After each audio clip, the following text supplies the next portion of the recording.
ভয়াবহ অগ্নিকাণ্ড পরিযায়ী শ্রমিকের বাড়িতে আগুন বাড়ির সবকিছুকে গ্রাস করে পথে বসালো পরিযায়ী শ্রমিকের পরিবারকে। এই ঘটনা সম্পর্কে জানা গিয়েছে মালদার মানিকচক ব্লকের এনায়েতপুর পশ্চিমপাড়া এলাকায় শেখ আজিজুল নামে এক পরিযায়ী শ্রমিকের বাড়িতে রাত্রি 12টা নাগাদ শর্ট সার্কিট থেকে আগুন লাগে বলে অভিযোগ আজিজুলের স্ত্রী পিয়ারি বিবির। বাড়িতে থাকা নগদ 31,000 টাকা, সোনার গয়না, মোটরবাইক, ফ্যান, সোফা সহ প্রয়োজনীয় নথিপত্র আগুনে পুড়ে ছাই হয়ে যায়।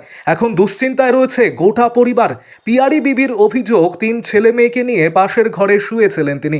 রাত্রি আনুমানিক 12টা নাগাদ কারেন্ট বেশ কয়েকবার আপ ডাউন করেছে।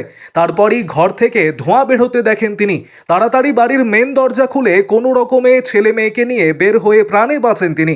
স্থানীয়রা আগুন নেভাতে সাহায্য করেছে, কিন্তু ওই ঘরে যা যা ছিল কিছুই বাঁচেনি। এখন ছেলে মেয়েকে নিয়ে কোথায় যাব? স্বামী ভিন রাজ্যে ভ্যান চালিয়ে তিল তিল করে জিনিসপত্র সব করেছিল, সব শেষ হয়ে গেল এক নিমেষে। আরো আপডেট থাকতে আমাদের ভিডিও শেয়ার ও ফেসবুক পেজটিকে লাইক করে ফলো করে দিন। আমরা ঘুমালাম তো দুবার লাইন চমকালো, দুবার লাইন যখন চমকালো তো আমরা ভাবছি কি ডেলি বাই ডেলি হচ্ছে, লাইন যাচ্ছে আসছে, লাইন যাচ্ছে আসছে। আবার একটু দিন ঠান্ডা ছিল, আমরা ঘুমিয়ে গেলাম আর উঠলাম না। তারপরে দেখছি কি যখন আমাকে ঘুম চলে এসছে, তারপরে দেখছি কি এখান থেকে আমরা সব ছেলে মেয়ে সবটা ঘুমিয়ে আছে। আমার ঘুম ভেঙে গেল, এটা দিয়ে যখন ধোঁয়া ঢুকেছে তো আমার ঘুম ভেঙে গেছে। তারপরে আমি ছেলে মেয়েকে হাঁস দিয়ে সবটাকে উঠালাম। তারপরে উঠিয়ে আপনার দরজা যে খুলবো আমি, কিরকম করে আমি দরজা খুললাম, কিভাবে দরজা খুললাম দেখলাম এখানে একদম এখানে যখন বাড়িয়েছি যেটা আমার পুরো বাড়িতে আগ লাগা আছে। পুরো বাড়িতে যখন আগ লাগা আছে তো আমি কি পালিয়ে বাঁচলেন? হ্যাঁ, পালিয়ে বাঁচালাম। কি পুড়লো? সব ছিল আমার বাড়িতে, সব মোটর সাইকেল গুলো, টাকা পয়সা, দানা। কত টাকা ছিল? 31,000 টাকা ছিল। পুড়ে গেছে? পুড়ে গেছে। বাইক ছিল, বাইক নতুন বাইক নিয়েছিলাম, সোফা ছিল, খাট ছিল, ফ্যান ছিল, সব ছিল, যা যা ছোট একটা বাক্সতে সব কিছু রেখে করেছিলাম কাঠের সব মেয়ের জন্য, সব সব করেছিল। কত টাকার ক্ষয়ক্ষতি হয়েছে? সব মিলিয়ে 3 লাখ টাকা মতো সব শেষ শেষ হয়ে গেছে। আচ্ছা, এখন কি চাইছেন? এখন আমি সহযোগিতা চাইছি। আমি ছেলে মেয়েকে কি খাওয়াবো, কি পড়াবো? আমার একটা মেয়ের সব ডকুমেন্টস, এগ্রিমেন্ট সব যতগুলো ছিল সব জলে পুড়ে ছাই হয়ে গেছে। আমার মেয়ের জিন্দগি বেকার হয়ে গেছে। কি থেকে আগুন লাগলো মনে করছেন? কিভাবে আগুন লাগলো? কিভাবে লাগলো আমি আর বলতে পারছি না। দুবার লাইন চমকিয়েছে, হয়তো ওইটা শর্ট কিরকম বলছে আমি বুঝতে পারছি না। তো ওইটা হয়তো কারা নিভালো? হ্যাঁ, সব গ্রামবাসীরা যখন আমি বাড়ালাম। গ্রামবাসীরা নিভালো? হ্যাঁ, গ্রামবাসীরা নিভালো। কোথায় আপনার বাড়িটা? কোথায়? এনায়েতপুর পশ্চিম পাড়া। কি নাম আপনার? আমার নাম পিয়ারি বিবি। ঠিক আছে। প্রায় 11টা-15 তক ঘুমিয়েছি, বারান্দায় ঘুমিয়েছিলাম, কিন্তু 11টা-15 আমরা বাড়ি গেলাম পাশের বাড়িটাতে, পাশের ঘরে ছিলাম।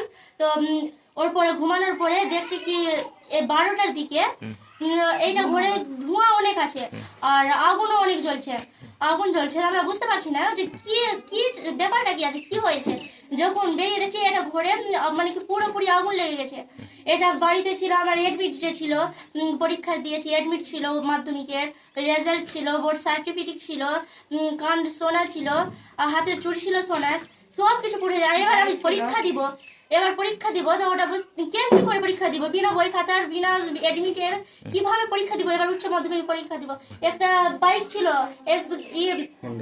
হোন্ডার বাইক ছিল, সোফা ছিল, খাট ছিল, পাখা ছিল, সব পুড়ে গেছে? সব পড়ে গেছে, কিচ্ছু না। কিভাবে লাগলো আগুন? একবার দুবার ঘুমের মধ্যে দুবার লাইনটা আপ ডাউন করেছে, আচ্ছা, আসা যাওয়া করেছে। ওর পরে শর্ট সার্কিট হয়েছে মনে হয়। আমরা পাশের বাড়িটাতে ঘুরে আছি, আমরা বুঝতে পারিনি। যখন তাপটা এসেছে 12টার দিকে তখন আমরা দেখি, বাড়ি থেকে বেরিয়ে দেখলাম পুরো বাড়িতে ধোঁয়া হয়ে গেছে, পুরো বাড়িতে ধোঁয়া হয়ে গেছে। আমার বাড়িতে কোনো ছেলে মানুষ নাই, বাবাও আছে, বাবা আছে, বাইরে আছে, বাইরে ভ্যান চালায়। কিভাবে আগুন নেভানো গেল? যখন বাইরে বেরালাম, গ্রামবাসীরা মিলে নিভিয়েছে? হ্যাঁ, গ্রামবাসীরা মিলে চিৎকার করে। তবে আমার একটা দাদা আছে। আগে গ্রামবাসীরা মিলে নিভালো? বলছি কি টাকা পয়সাও ছিল কি ঘরে? হ্যাঁ, 31,000 টাকা ছিল, নগদ টাকা ছিল। হ্যাঁ, নগদ টাকা। সেটাও পুড়ে গেছে? সেটাও পুড়ে গেছে। কতটা সোনা ছিল তোমার? আমার 5 আনা কানের সোনা ছিল, আর হাতের চুড়ি ছিল, বালা। আচ্ছা, তোমার সমস্ত ডকুমেন্টস পুড়ে গেছে? সমস্ত ডকুমেন্ট পুড়ে গেছে। কি চাইছো এখন? কি চাইছো? কি চাইছো? আমরা চাইছি, আমরা গরিব মানুষ, এখন আমরা সাহায্য চাই কিছু সরকারের কাছ থেকে। আমার যে পড়ালেখার সব কিছু, যত বই খাতা, documents, admit card, board certificate সব কিছু পুড়ে গেছে। সেগুলো আমাকে চাই, ওগুলো পরীক্ষাতে দিব, চাল ডাল সব কিছু পুড়ে পড়ে গেছে। কি নাম তোমার? আমার নাম জেমি খাতুন, কোথায় বাড়ি? এনায়তপুর পশ্চিম পাড়া।